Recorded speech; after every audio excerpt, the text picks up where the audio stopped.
Assalamualaikum warahmatullahi wabarakatuh. Kembali lagi bersama kami di channel KB Home. Kali ini kita akan seperti beberapa episode yang sudah rutin kita laksanakan bersama dengan narasumber Ayah. Di pembahasan pada hari ini kami ingin bertanya-tanya, ngobrol kepada Ayah tentang hubungan keluarga, hubungan antara anak dengan orang tua. Itu bagaimana yang baik? Sebelumnya kita sapa Ayah. Assalamualaikum ya, gimana kabarnya hari ini? Waalaikumsalam warahmatullahi wabarakatuh. Alhamdulillah sehat walafiat. Sehat selalu ya.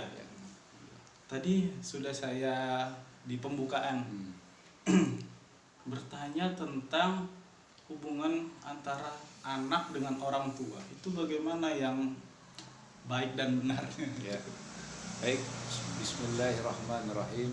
Assalamualaikum warahmatullahi wabarakatuh. Waalaikumsalam warahmatullahi Alhamdulillahirabbil alamin, nahmaduhu wa nasta'inu wa nastaghfir wa natubu ilaih. Asyhadu an la ilaha illallah wahdahu la syarikalah wa asyhadu anna Muhammadan abduhu wa rasuluh. Allahumma shalli ala Muhammad wa ala ali Muhammad.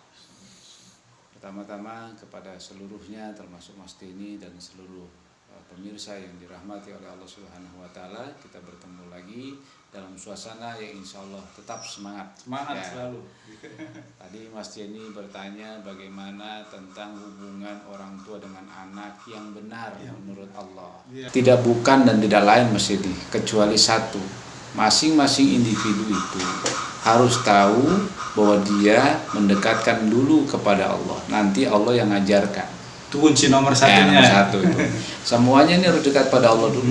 Sebab kalau masing-masing nggak ngerti harus dekat kepada siapa duluan, ya nanti nggak sambung, nggak akan sama. Kenapa? Sentralnya harus Allah. Jadi ketika orang tua menyandarkan diri kepada Allah, maka pasti akan bersikap dan berbuat baik, berkata baik. Kalau anak bersandar juga kepada Allah, pasti akan berkata dan berbuat serta bersikap baik. Kenapa? Satu titik yang sama, yaitu Allah. Nah, pertama itu. Yang kedua, Mas ini, kalau orang sudah memahami sentralnya adalah Allah, sandarannya adalah Allah, maksudnya bukan hanya aku percaya sama Allah, semua orang juga percaya. Bukan itu maksudnya, tapi lebih dari itu, yaitu mengetahui apa yang menjadi syarat dan prasyarat hubungan itu menjadi harmonis. Dengan cara apa? Ya mempelajari kehendak Allah. Dengan apa? Ya belajar agama, belajar Al-Quran, belajar ilmu yang diajarkan oleh para wali-wali dulu, para ulama-ulama, para nabi dan seterusnya. Ikuti itu, jangan semau kita. Nah, kebanyakan keluarga itu adanya hanya ya saya taunya begini, kenapa nggak mau pelajari dulu? Hanya mengikuti yang sudah. Ikuti yang sudah, nenek moyang, ya kan? Ya kalau benar. Banyakan kan? Banyakan nggak benar ya, kan? Banyakan ya begitulah gitu ya, yaitu mereka hanya mengikuti kebiasaan-kebiasaan yang belum tentu benar gitu. Nah, makanya harus punya mikdar, alat ukur, mikdarul haq, alat ukur kebenarannya apa? Ya kitabullah. Quran itu kan Al-Quran dan Sunnah Rasulullah itu merupakan sebuah petunjuk supaya kita ngerti bersikap sebagai orang tua tuh kayak apa sih, bersikap sebagai anak tuh kayak apa sih gitu. Bukan semau kita, sebab hidup ini nggak bisa semau kita, ada yang ngatur gitu. Saya sebab kayak begini, rumah, di dalam rumah itu ada penghuni, ada pemiliknya toh. Nah, seandainya ada tamu datang ke situ, terus dia nggak ngikutin peraturan si pemilik rumah, kira-kira rumah tuh jadi berantakan nggak? Ribut pasti. Ribut kan? Nah, si tamu harus ngikuti kebiasaan atau maunya si pemilik rumah. Sekarang alam semesta, siapa pemiliknya? Allah. Nah, maunya Allah apa? Itu ikutin, baru damai kita. Nah, kita nggak pernah mau ngikutin maunya pemilik alam semesta ini. Pantas jadi berantakan. Coba lo termasuk keluarga. Keluarga nggak ngikutin cara Allah mendidik keluarga gitu. Padahal Allah bilang wa ahsin kama ahsanallah ilaika, berbuat baiklah sebagaimana Allah berbuat baik kepada kamu. Berbuat baik apa? Menata alam ini benar, kehidupan ini teratur. Ada sebuah kisah Mas ini dalam Al-Quran diceritakan bahwa kisahnya Luqman ya. Luqman ya, dalam surat Luqman ayat 12 dan seterusnya itu diceritakan. ketika Luqman itu bersyukur kepada Allah. Ya, Luqman itu bersyukur. Makanya Allah katakan, ketika hambaku Luqman bersyukur, sesungguhnya syukur itu untuk dirinya sendiri. Wa may yashkur fa inna ma yashkuru li nafsi. Barang siapa yang bersyukur, maka untuk dirinya sendiri. Begitu juga barang siapa yang kufur, sesungguhnya Allah itu maha kaya. Allah gak butuh kamu. Jadi kita ini mau bersyukur apa mau kufur. Nah, gitu Mas. Jadi kita yang butuh kepada Allah, termasuk menata keluarga, termasuk kita butuh kepada kita menata keluarga itu kita butuh ilmu dari Allah. Butuh pengetahuan apa yang sebenarnya cara menata keluarga yang baik, bukan menurut kemauan kita, tradisi-tradisi yang kita mungkin ya kalau benar tradisinya, ya kalau menyimpang gimana dari Allah. Nah itu kemudian dilanjutkan oleh Allah dalam firman-Nya itu bahwa ketika Luqman berkata kepada anaknya, ya bunayya, wahai anakku, ya janganlah kamu berlaku syirik kepada Allah dan tegakkanlah sholat. Jadi orang tua yang baik nih Mas Emi mendidik anaknya, pertama jangan musyrik. Itu pendidikan pertama kali untuk anak, jangan musyrik. Jangan yang kelenik-kelenik gitu. Yang berbau-bau yang aneh-aneh gitu. Kenapa? Allah mengajarkannya gitu, tapi kenyataannya banyak kan gimana? Oh, anak udah diajarin yang aneh-aneh, yang kelenik-kelenik, atau mungkin ada juga orang tua yang ngajarin tentang mohon maaf, pernah mungkin lihat di berita di YouTube atau di apa, soalnya anak kecil masih bayi udah diajarin ngerokok. Iya pernah. Pernah ya. Sering banget. Nah, itu lihat tuh masih kecil, masih umur 3 tahun, terus di videoin viral gitu, ya kan? Ada kan yang begitu dulu kita pernah lihat videonya gitu ya. Jadi keluarga tidak dibangun dengan sistem atau kemauan Allah. Jadi iya, ya karena itu tadi kebiasaan yang dia sendiri nggak tahu itu benar apa salah. Pokoknya ya begitu, akhirnya anaknya rusak. Yang kedua, anak dibiarkan bebas berbuat semaunya. Karena orang tuanya juga nggak dapat ilmu sih. Karena orang tuanya dulu dididik oleh orang tuanya lagi begitu. Jadi makanya turun-temurun untuk itu kita harus memotong jalur yang salah itu dengan cara memperbaikinya. Nanti keturunan kita jadi baik. Memang Mas ini mau kalau punya keturunan yang buruk? Ya pasti nggak mau. Nah, pemirsa mau kan nggak mau. Gimana caranya? Putus jalur yang salah, bikin jalur yang baik. Gitu. Jadi dilanjutkan Mas ini ya, yaitu bagaimana anak itu diajarkan oleh Luqman ya, ketika Luqman merintahkan jangan mempersekutukan Allah, jangan kelenik-kelenik, jangan yang berbau musyrik, syirik kita dulu. Yang kedua, aqimis sholat, tegakkan sholat. Sholat, kenapa? Sholat itu akan memperbaiki segala-galanya. Bukankah inna sholata tanha anil fakhsya wal munkar? Sholat itu mencegah perbuatan keji dan munkar. Maka dididiklah anak-anak untuk sholat. Tadi jangan musyrik, yang kedua sholat. Kemudian baru qaulan ma'rufan, berkata yang sopan, yang santun, ngomongnya jangan sembrono, jangan asal-asalan, ngomong jorok apalagi kasar. Ini pendidikan yang salah selama ini. Kadang-kadang orang tua itu mendidik anak tuh ya pokoknya sekenanya, ya akhirnya jadi begitu Mas ini. Terus gini ya, kalau ada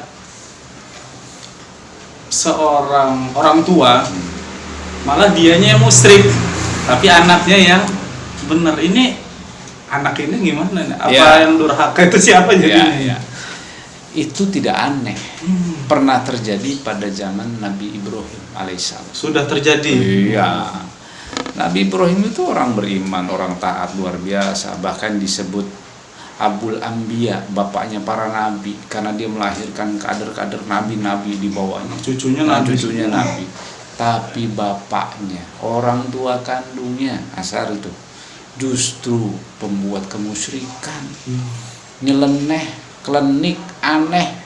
Malah orang tuanya. Coba gimana? Jadi sudah terjadi. Nah, terus bagaimana sikapnya Ibrahim kepada bapaknya? Pertama dia nasihati bapaknya, wahai bapakku, jangan melakukan sebuah kemusyrikan, jangan nyembah berhala, jangan nyembah ini itu yang aneh-aneh yang Allah nggak ajarkan. Apa yang terjadi? Wahai Ibrahim, pergi kamu selamanya. Diusir. Jangan ketemu aku selamanya. Diusir. Hanya gara-gara Nabi Ibrahim itu ngajak yang baik, dibenci tuh anaknya, diusir tuh anaknya. Itu terjadi. Terus bagaimana sikapnya Ibrahim pada saat itu? Dia tetap sabar, doain aja orang tuanya, doain aja, walaupun diusir tetap dia berdoa, tetap dia sabar. Itulah sikap berbuat baik kepada orang tua, tapi secara prinsip kita nggak ikuti sesuatu yang tidak baiknya. Wa fala tuti'huma, jangan kamu taati perintah-perintah yang buruk itu. Kita tetap aja santun baik, tapi jangan taati untuk hal-hal yang begitu diajarkan oleh Allah. Jadi berbuat baiklah kepada orang tua, maksudnya selama orang tua itu masih benar di jalan Allah. Tapi kalau orang tuanya udah ajak yang aneh-aneh, yang nyeleneh-nyeleneh, yang kelenik-kelenik dan berbau maksiat, fala tuti'huma, jangan kamu taati perintahnya. Gak perlu kita taati, hanya kita berbuat baik saja. Berbuat baik saja, itu perintah Allah. Jadi keluarga itu akan tetap benar jadinya, tetap karena pegangannya Allah. Yang maha benar siapa? Allah. Al-haqqu mir rabbik, kebenaran itu hanya milik Allah. Maka kalau kita mau tahu yang benar siapa, kembalikan kepada Allah. Maksudnya ikuti ajaran Allah, ikuti petunjuk dari para nabi, Quran segala macam. Bukan masa lalu kita dari orang-orang yang gak jelas gitu. Akhirnya keluarga kita berantakan. Apalagi kalau keluarga dulu preman, keluarganya dulu tukang membunuh, mabuk, judi, terus diteruskan. Terus ya kira-kira keluarganya ya, keluarganya mikirin dunia terus diikuti, dagang umpamanya tanpa perhatian sholat, tanpa perhatian kebaikan, ibadah ditinggalkan, sholat nomor sekian. Dalam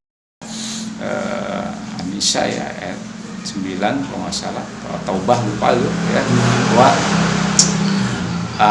Allah katakan janganlah kamu meninggalkan generasi yang lemah di belakang kamu, yaitu anak-anak dan kader-kader kita. Gak boleh kita meninggalkan generasi yang lemah, dzurriyyatan di'afa, generasi yang lemah, baik lemah ekonomi mau terutama lemah imannya, lemah ilmu, lemah akal, lemah ya kedekatan kepada Allahnya itu kosong, akhlaknya rusak. Ya, kalau kita hanya membekali mereka dengan harta, nggak cukup, malah harta itu buat bisa kerusakan, menggelincirkan dia. Innama amwalakum wa auladukum fitnah, sesungguhnya harta itu fitnah, ujian, maka jangan terlalu berlebihan. Jadi luar biasa ini ya. Jadi keluarga itu fondasi utamanya supaya baik itu bersandarnya kepada Allah, ya, bukan kepada yang lain.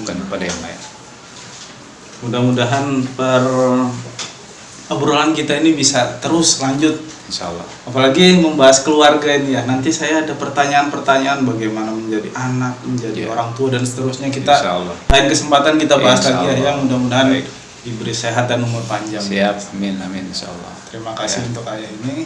Ya. Untuk itu kawan-kawan, jangan lupa ikuti terus video-video dari kami untuk mendapatkan berita-berita yang menginspirasi buat kita semua. Jangan lupa like, komen, subscribe, dan di-share video-video kami.